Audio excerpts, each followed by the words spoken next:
mà chọc bịបញ្ហានេះយើងនិយាយអំពី Real Madrid បន្តិចបាទមកដល់ពេលនេះសម្រាប់ Real Madrid ឃើញថាមានបាទកីឡាករច្រើនមែនទែនដែលត្រូវចូលបាទដែលព័ត៌មានចុងក្រោយដូចជា Dumfries បាទ Dumfries នេះគឺឃើញថាសម្រាប់ការផ្ទេរហ្នឹងគឺបានបញ្ជាក់ពីសម្រាប់ព័ត៌មានបានបញ្ជាក់ថាគឺ personal term ឬក៏លក្ខណៈផ្ទាល់ខ្លួនហ្នឹងគឺរួចរាល់ហើយបាទរងចាំតែពេលចូលទេបាទដែលតម្លៃផ្ទេរហ្នឹងដូចជាមិនសូវជាថ្លៃប៉ុន្មានទេមក20 លានអឺរ៉ូបាទប៉ុន្តែសម្រាប់ Dumfries នេះខ្ញុំគ្រាន់ថាប្លែកបន្តិចបាទប្លែកមិនទៅប្រិមិត្តដឹងស្រាប់ហើយថាសម្រាប់ Real Madrid គឺក្នុងការទិញដូរយកកីឡាករដែលមានវ័យលើស30ឆ្នាំនោះគឺមិនទេប្រិមិត្តអញ្ចឹងសម្រាប់ Dumfries បើសិនជាចូលរួមជាមួយនឹងបាទ Real Madrid ខ្ញុំគិតថាកុងត្រាប្រហែលជាអាចនឹង2ទៅ3 4ឆ្នាំហ្នឹងបាទប្រហែលប៉ុណ្ណឹងប្រិមិត្តបាទព្រោះថាសម្រាប់លោក Florentino Perez គាត់បានលើកឡើងហើយបាទសម្រាប់ Real Madrid មិននាំចូលកីឡាករវ័យលើស30ឆ្នាំទេប៉ុន្តែសម្រាប់ Dumfries គឺគាត់ទើបតែមានវ័យ30គត់ទេបាទប្រិមិត្តមិនបានលើស30ទេបាទចាំមើលតើអាចទៅរួចទេប៉ុន្តែសម្រាប់ខ្ញុំគិតថាដូចជាពិបាកដែរណាប្រិមិត្តតែគ្រាន់ថាសម្រាប់ព័ត៌មានបានបញ្ជាក់ឲ្យគឺ personal term ហ្នឹងប្រិមិត្តបាទគឺលក្ខខណ្ឌផ្ទាល់ខ្លួនគឺយល់ព្រមសពគ្រប់អស់ហើយសម្រាប់ព័ត៌មានលៀងហ្នឹងគឺតាក់ទងដូចជា Enzo Fernandez សម្រាប់ Enzo Fernandez នេះនឹងត្រូវប្រកាសបាទព្រោះថា Enzo នេះក៏ចង់ចាក់ចេញពី Chelsea ដែរបាទប៉ុន្តែលូត្រាតែលោកបាទ Florentino Perez ជាប់បាទបានជ្រើសរើសយកបាទ Enzo Fernandez ហើយក៏ដូចជាកីឡាករមួយរូបទៀតគឺបាទ Konate របស់ Liverpool បន្ទាប់ពី Konate នេះគឺអត់បានបន្តកុងត្រាមួយ Liverpool ទេលក្ខណៈ free agent ទេប្រិមិត្តបាទគឺអ្នកដែលយក Konate ទៅគឺអត់មានតម្លៃផ្ទេរនោះទេព័ត៌មានចុងក្រោយតាក់ទងនឹង Konate នេះប្រហែលជាមានក្លឹបនៅអារ៉ាប់បាទតាក់ទងគាត់ច្រើនបាទអារ៉ាប៊ីសាអូឌីតណាបាទអញ្ចឹងគាត់ដោយសារពេលនេះគាត់អត់ទាន់ទៅទេរងចាំស្ដាប់ដំណឹងរបស់ Real Madrid សិនដោយសារតែពេលនេះគឺសម្រាប់លោក Riquelme ហើយនិងលោក Florentino Perez កំពុងតែគេហៅថាបង្ហាញអំពីឆន្ទៈរៀងខ្លួនបាទសម្រាប់លោក Florentino Perez គាត់នៅនិយាយអំពីការលើកពាន UEFA Champions League អំពីហិរញ្ញវត្ថុនៅក្នុងពេលគាត់ដឹកនាំអញ្ចឹងណាហើយសម្រាប់លោក Riquelme គាត់បន្ថែមថាអូឆ្នាំនេះបាទប្រទេសអេស្ប៉ាញបាទគឺឃើញថាជម្រើសជាតិអេស្ប៉ាញអត់យកកីឡាករ Real Madrid ទេដែលជារៀបអនុភាពមែនទែនសម្រាប់ Real Madrid អីជាដើមហើយសម្រាប់លោក Riquelme គឺគាត់បញ្ជាក់ថាដូចជាថ្ងៃនេះថ្ងៃស្អែកគាត់នឹងបង្ហាញកីឡាករ3រូបបាទដែលគាត់ជាប់ឈ្មោះជាបាទ President របស់ Real Madrid ហើយគាត់នឹងបង្ហាញកីឡាករដែលគាត់ចង់យកចូល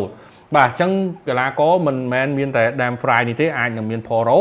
បាទហើយក្នុងនោះផងដែរយើងឃើញហើយគ្រាន់តែ Dumfries បាទខ្សែការពារស្លាប់បាទស្លាប់ស្ដាំហើយជាមួយនឹង Konate ខ្សែការពារកដាលបាទអញ្ចឹងមានន័យថាសម្រាប់ Real Madrid ដូចជាបាទសម្លឹងទៅលើបាទតំបន់ការពារខ្លាំងមែនទែនហើយព័ត៌មានចុងក្រោយបានបញ្ជាក់ទៀតថាសម្រាប់លោក Jose Mourinho នេះ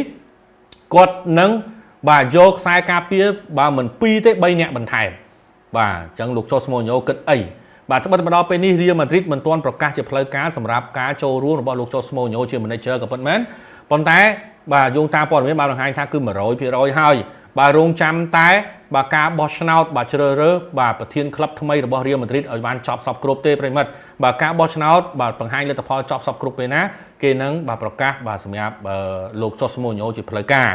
បាទអញ្ចឹងយើងឃើញហើយណាបាទមិនត្រឹមមានប៉ុណ្្នឹងទេបាទមានតាំងពី Rodri មានតាំងពី Vajol ហើយគ្រាន់តែ Vajol នេះបាទគឺត្រូវប្រជែងគ្នាមួយ Barcelona បាទ Barcelona ក៏ចង់បាន Vajol ដែរបាទអញ្ចឹងសម្រាប់ Real Madrid គឺមានដៃគូប្រកួតប្រជែងនៅក្នុងការបាទយក Vajol បាទអញ្ចឹងសម្រាប់ Real Madrid បាទអាចនិយាយបានថាកំពុងតែស្ថិតនៅក្នុងពេលមួយដែលរៀងស្ងៀមស្ងាត់ដែរណាប្រិមិត្តបាទគឺស្ងៀមស្ងាត់នៅព័ត៌មានទេប៉ុន្តែសម្រាប់ការបោះឆ្នោតគឺមិនទាន់ស្ងៀមស្ងាត់ទេមានន័យថាលោក Florentino Perez ក៏លើកឡើងពីចំណុចល្អពីចំណុចដែលត្រូវគាត់ជាប់ឆ្នោតទៀតហើយសម្រាប់លោក Riquelme ក៏លើកឡើងថាបើគាត់ជាប់ឆ្នោតគាត់ត្រូវធ្វើអ្វីទៀតយើងត្រូវការបាទ generation ថ្មីចំនួនថ្មីបាទសម្រាប់លោក Florentino Perez ច្រើនឆ្នាំហើយអីចឹងណាប្រិមិត្តបាទយ៉ាងណាមិញពូព័ត៌មានចុងក្រោយបញ្ជាក់ដែរថាតាក់ទងជាមួយនឹងកីឡាកររបស់ Real គឺលោក Xabi Alonso នឹងចេះតែខលបាទទៅ Arda Güler បាទចង់ណែនាំ Arda Güler ហ្នឹងមក Chelsea មកកុំនៅ Real Madrid បាទចំណុចនេះយើងអត់ទាន់ដឹងទេថាតើបាទ Arda Güler ប្រមមកប៉ុន្តែខ្ញុំគិតថា Arda Güler ប្រហែលជាមិនសូវជាមិនជាព្រមទេព្រោះដោយសារតែគាត់ក៏បង្ហាញមុខបានច្រើនដែរនៅជាមួយកីឡាករ Real Madrid ណាបាទអញ្ចឹងបើសិនជាគាត់ទៅ Chelsea វាអាចនឹងពិបាកដែរបាទយើងបើសិនជាយើងនិយាយអំពីតើក្លឹបមួយណាដែលខ្លាំងជាងយើងគាត់จะដឹងហើយគឺ Real Madrid ខ្លាំងជាងហើយបាទសម្រាប់បើប្រៀបធៀបជាមួយ Chelsea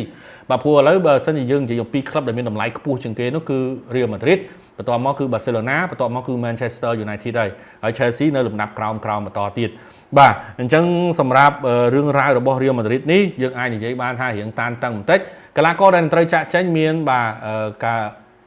ការបាចាល់ហើយជាមួយនឹង Alaba បាទគឺនឹងត្រូវចាក់ចេញ